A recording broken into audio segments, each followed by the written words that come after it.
في بنات كتير جدًا بتتعرّض للابتزاز الإلكتروني من ناس عديمة الضمير. طيب البنات دول يتصرّفوا إزاي؟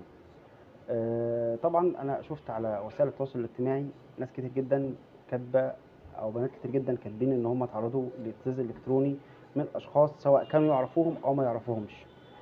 في بعض النقاط المهمة جدًا اللي حابب أوضّحها لحضراتكم علشان النقاط دي الناس اللي مش فاهماها أحيانًا أو البنات اللي مش فاهمينها أحيانًا بيخافوا إن هم يروحوا يقدّموا بلاغ في مباحث الإنترنت لمجرد إنهم مش فاهمين النقاط دي.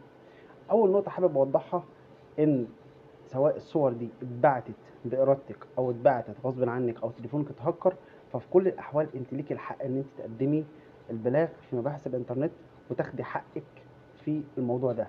العبرة هنا بقصة الابتزاز، يعني حتى لو البنت بعتت الصور دي براحتها وبمزاجها في وقتٍ ما، وبعد كده حبِّت إنها توقّف والشخص التاني مش عايز يوقّف الكلام ده، ففي الحالة دي هي من حقها إن هي تعمل المحضر وإن هي تاخد حقها. طيب أقدّم البلاغ ده فين؟ بنقدّم البلاغ ده لو إحنا في القاهرة بنقدّمه في كلية الشرطة القديمة اللي هي في العباسية. طيب لو في الجيزة بنقدّمه في مديرية الأمن.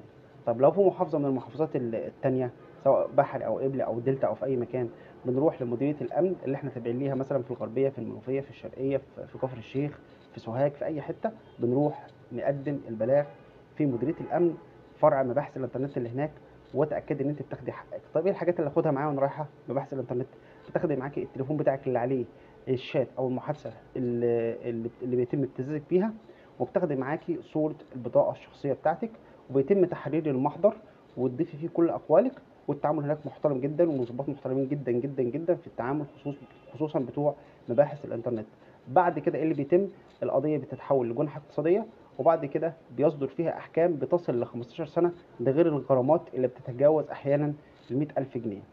فما تخافيش إن أنتِ تقدّمي البلاغ بتاعِك أو تقدّمي شكوى في الشخص اللي بيبتزِّك وما تدّيلوش فلوس وما تتنازليش عن أي حاجة. follow ولايك واستنوني في معلومة قانونية جديدة.